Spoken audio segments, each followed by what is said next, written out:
आज्ञा रास्ता रोको ये हूँ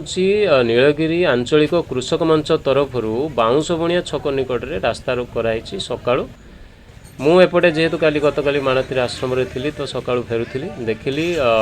से जगार रास्ता रोक हो ना लोक मैंने नीलगिरी आसीपार ना नीलगिरी जो मैंने चाहूँगी बौड़ गड़िया संतरा गड़िया आसीपार तो ये बहुत लोक अपेक्षा कर माने पाखापाखि जो रास्ता रोक थाए बाइक वाला को छाड़ी दिखती कि मैंने समस्त क्या छाड़ू ना कारण से मैंने कहते रास्ता दीर्घ दिन धरी एत माने अवस्था खराब अच्छी विभिन्न प्रकार समस्या लोक मैंने सम्मुखीन हो जो मैंने रास्ता प्रत्येक दिन जावा आसा करते आम तो जाऊँ जानूँ कि अवस्था तो निश्चित भाव में ये जड़े भाई कौन कहते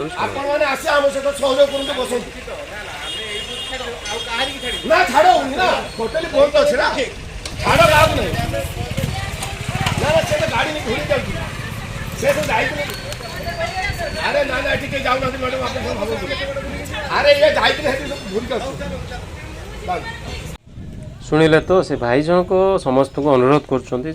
सहयोग करूँ कारण दीर्घ दिन हम ए रास्ता कम चलती पाखापाखि 3-4 वर्ष होगा ये देखते केते वयस्क लोक मैंने बसुँच किंतु जो मैंने जावासा कर निश्चित भाव से तो हैरान होती जहाँ भी हो देखु से रास्तार अवस्था केमती यही रास्ता पाखापाखि बोधे वर्षे पूर्वर रिपेयरिंग काम किसी होता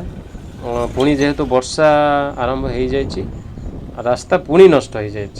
5-7 दिन पूर्व बोधे कौटी गोटे वीडियो मुझे देखुली नीलगिरी बौड़गड़िया रास्तार माछ चाष जो मैंने चाहूँगी करने आसुँच तो कौली भाव में गात टिके जदि आप अन्यमनस्क हे तो आप निश्चित एक्सीडेंट हम केते एक्सीडेंट हो गोड़ हाथ आपंकर भांग जहाँ भी ये सब समस्यार समाधान प्रशासन एवं स्थानीय लोक मान सहयोग निश्चित समाधान हो पार बोली आशा कहना दीर्घ दिन धरिकी ये कम हो लोक मैंने हैरान होती जो मैंने एपटे जावासा कर तो निश्चित से असुविधा गुड़िक सम्मुखीन होती आपण मैंने जदि केबे रास्ता आसबे तो देखिए बहुत खराब रास्ता आज्ञा तो आशा करूँ जे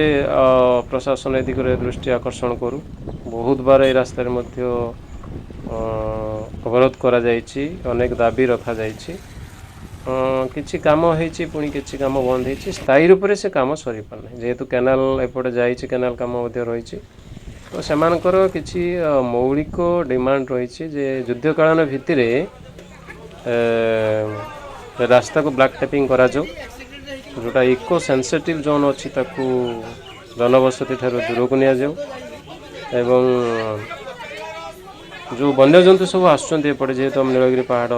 अंचल जंगल पाख तो से सब सोलार लाइट व्यवस्था करा यही सब कथा रखा जाइए तो यहाँ निश्चित भाव में गोटे स्वागत योग्य पदक्षेप आम मानकर कर्तव्य होची सहयोग करवा प्रशासन सहयोग कर रोचे।